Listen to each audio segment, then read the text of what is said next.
A lot of things happen in the games industry every week. We try and keep on top of the biggest and most interesting stuff, but there's always a few bits that just slip the net. This is a video that rounds up all the bullshit reports, funny stories, and all the other things we've missed throughout the week. So let's start this week's roundup with Microsoft. The past few days have not been kind to this company. Just the other day, their online authentication service suffered from some major problems. Some people could not actually play the digital games that they had bought fair and square. Normally, Xbox Live accounts are checked to see if they have genuine licenses to play the games on their console. Essentially, it's DRM. But for 7 hours on March the 21st, players were unable to play their digital games. Even single-player games could not be played at all because the server couldn't authenticate their license for the game. Microsoft managed to resolve the issue, but for fuck's sake, this should never be a thing that happens in the first place. A message to Xbox One or Microsoft or whoever the fuck, y'all fucking server is fucking whack, man. Y'all gonna make me switch to PlayStation if y'all don't help me get this shit fixed. It's that difficult to play somebody online. What the fuck is you doing, Bill Gates? Fix your shit, man. I think if you're going to buy a game on a digital store, you need to feel like I can just play that whenever I want, re-download it whenever I want, except for when you don't have an internet connection is a pretty big clause. Like, a lot of people will be upset by that. Can you remember in 2013, Xbox had the always online policy and they caught loads of shit about it and they backpedaled like mad to get this removed and to get rid of this image of always being online. And this isn't helping with that, is it? Because it's just reminding everybody what could have been if people didn't kick up a fuss. They were trying to do this originally, and now it's kind of already been happening maybe behind the scenes, not sure. Yeah, it feels like maybe they had it in there originally and then just thought, nah, we can leave that in there. People aren't too, upset about that yet. I imagine if you're playing games and maybe your Wi-Fi drops or something like that, what does it do? Does it boot you out of the game, or is it something that checks periodically every day or so that you've got licenses or something like that? How does it work? I don't know. Anyway, it works. It's not fucking good and they should get rid of it. Elsewhere in the news, the Nintendo Switch hasn't been without its fair share of launch problems these past few weeks. Amongst scratched screens, software errors, and cheap build quality, maybe the most widespread and annoying issue was the left Joy-Con disconnecting at certain distances. However, Nintendo have finally addressed the issue, and the fix is surprisingly simple. All it takes is a piece of foam around the controller's signal antenna, block interference, and best of all, Nintendo will provide the fix free of charge with an average 2-day turnaround. The issue was caused by variations in manufacturing, which meant some Joy-Cons used different parts depending on where they were manufactured. When they manufacture something like this on a mass scale, it's so intricate, there's a lot of things that need adjusting and things like that, and there's so many parts and so many pieces that I imagine that one little piece of foam disappearing could quite easily happen, couldn't it, if we give them the benefit of the doubt. It's from all their big "we're number one" hand signs that they've got all from around the office. Just scissor out a little.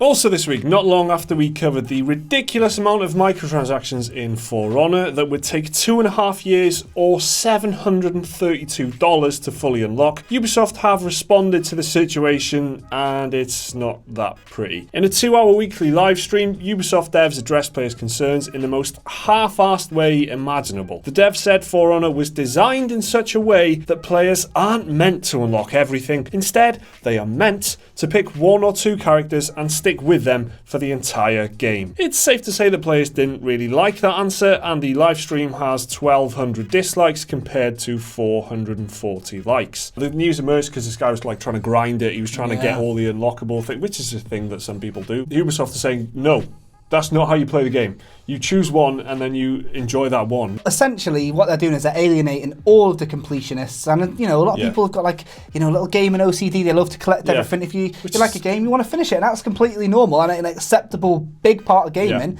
They're kind of insulting their core audience by saying that's not how you're supposed to play the game. After this emerged, they probably should have just shut up about it. I think would have been the best deal. People would have forgotten about it, but now it's resurfaced, and then we're talking about it on YouTube again. Something else that caught our eyes in the news this week was some comments from Bethesda about the future of VR in its games. Bethesda confirmed Fallout 4 VR will be at the upcoming E3 2017 in June this year. Pete Hines, Bethesda's vice president, told Hip Hop Gamer, Fallout 4 VR is the most incredible thing you've ever seen in your life. Hines then added, it's gonna blow your mind, it's the craziest thing you've ever seen. Fallout 4 VR was announced for the HTC Vive, and according to Hines, it'll launch sometime in the next 12 months. It's the most incredible thing you've ever seen in your life. Maybe it is. We don't know. We haven't fucking tried this. Maybe it's amazing. Maybe you put it on and you're just instantly in a coma because you're just overloaded. Yeah, you actually get radiation poisoning. And finally this week, a troll in the MMO Black Desert Online hit back at moderators when he was asked to write an essay because of his bad behaviour.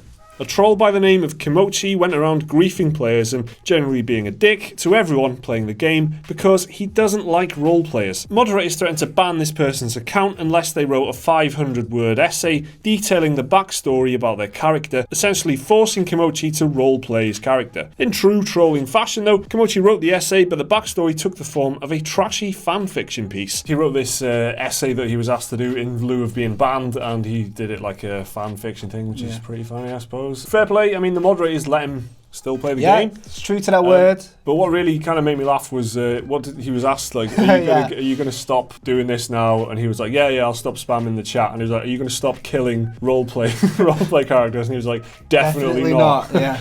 Trolls are generally bad, but, you know. Bellends. Funny bellends, but still bellends. You know. Yeah, don't be a bellend. Don't be a bellend, Kimochi. I feel like I lacked so much conviction. I was like, no, just you couldn't even be bothered, don't be a could bellend. If that's not going to stop you, what is? So that's it for another Sunday News Roundup. Is there anything we've missed out in the week? Anything that caught your eye? Or do you just want to leave a comment saying, where's Gareth? Why is this guy so small? Let me know in the comments down below. So remember to leave a like if you enjoyed the video, subscribe if you're new around here, and if you want to check out any more of our content, there's loads more, start by clicking on this button here. See you again.